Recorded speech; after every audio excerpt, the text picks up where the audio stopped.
Hey Anthony, Yeah. what's all this talk about Anthropic AI in the military?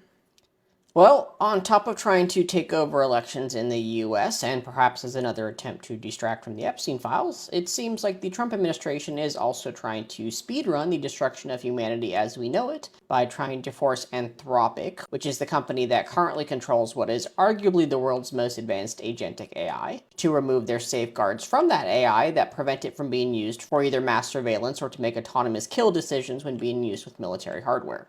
That's insane.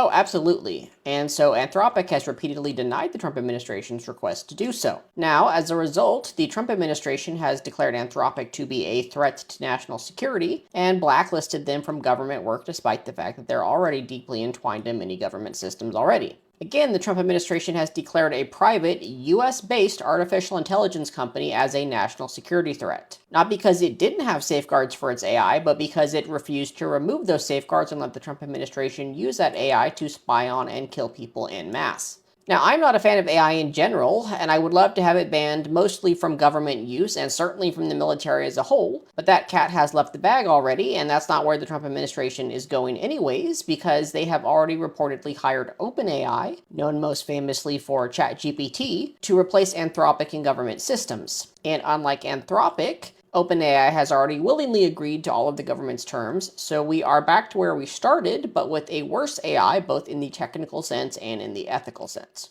Which is not to call Anthropic ethical by any means, as despite the recent line that they have drawn in the sand, they are still deeply tied to both mass surveillance and military hardware through their connections with Peter Thiel's company Palantir, which is at the forefront of mass surveillance technologies as well as the use of AI in war. Nonetheless, when a top AI company is putting the brakes on its own product at the height of the AI craze and at risk to its own revenue, there's probably a good reason for that. So, what's going to happen? It's hard to say.